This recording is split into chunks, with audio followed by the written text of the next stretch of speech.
એક સમય એવો આવશે કે પ્રજાને કોરા કાગળિયામાં જ ઉજળેલું અંદર કોઈ દાખલો લાવો, કોઈ આ લાવો, કોઈ કેવાયસી, કોઈ આ કરાવો, કોઈ આ કરાવો, 200 વર્ષ જૂના પુરાવા માગશે.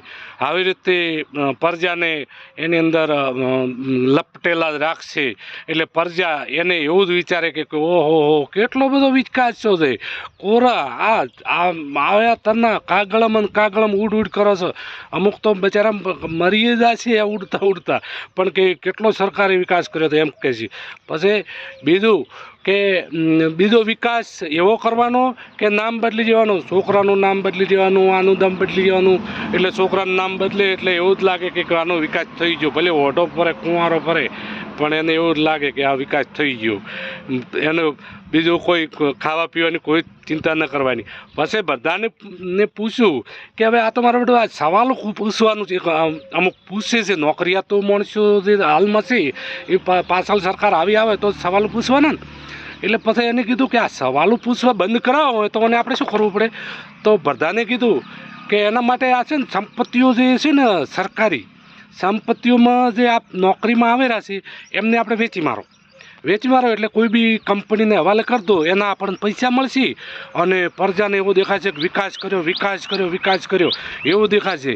અને કંપનીને હાલ દો એટલે કંપનીમાં નોકરીમાં એના હગા વાલા મામા માસીને એને લેશે. અને આ પ્રજા છે ને બધી વિકાસ ઉલાડશે ને ફરશે. એટલે આવો એક સમય આવવાનો છે, આજની વાત નહીં કરતો. એટલે કાગળમાં ઉલઝેલા રાખો, પછી નામ બદલવામાં ઉલઝેલા રાખો, પછી વેચાય એમાં ઉલઝેલા રાખો. ખુદ પગમમાંથી ખાડામાં ખણીને અંદર પડશે પણ એને ખબર ન પડવી જોઈએ. એવી રીતનો વિકાસ એક સમયે થવાનો છે. એટલે આ સમય આવશે એક દાડો. અત્યારે તો બધું મસ્ત વિકાસ થઈ રહ્યો છે, અત્યારે તો સારું હોય, પણ એક સમય એવો આવશે ને, હું આગળથી કહું છું. એટલે જોરદાર તમે વહેણતા થાકશો, કારણ કે કોઈની પાસે કોઈ હશે જ નહીં.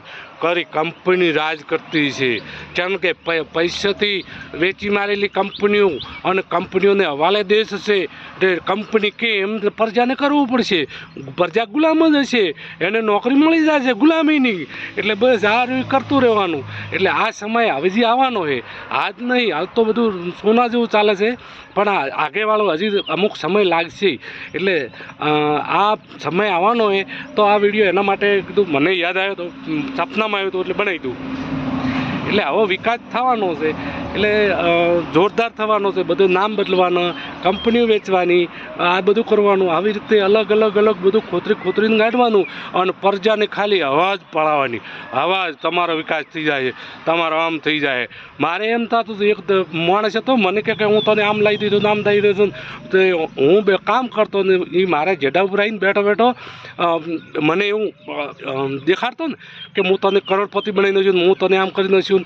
એમ કરીને મને ડાયરેક્ટ ચડાવતો. અને પછી બેઠો જેડા ઉપર બેઠો 1000-1500 દારૂ પીને જતો રહેતો. આવી રીતે મારા મનથી, હું શોકર બુદ્ધિમાં હતો, એટલે હું મારા મનથી એમ કે આ તો મને કરોડપતિ કરશે આપણો. પણ હોમો કરોડપતિ નહીં, આ તો હોમો રોડપતિ કરવાની કે પેલા રોડે રખડતા કરવાની કોશિશ કરી. અને પછી ખબર પડી કે આ તો મારા આપણને ભેગા રહીને આપણને ખાડામાં નાખવાની કોશિશ કરી હતી. ખાલી ફૂલાવી અને આપણું પી જોઈ, આપણું ખાઈ જોઈ. હું પીતો કરતો નહીં, પણ એને લઈને ડાયરેક્ટ આપણને એવું ભણાવે કે હું તને આમ કરી નાખ્યું, હું તને કરોડપતિ કરી નાખ્યું. કે આપણા તો મનથી કેવો આ તો કરી નાખશે. એટલે હું ખુદ એમાં સોલાયેલો છું. એટલા ટકરાઈને હવે આ ખબર પડી કે માણસથી સાવચેત રહેવું જોઈએ, ન કે આવો સમય આવી શકે. એટલે દરેકને જાગૃત રહેવું જોઈએ.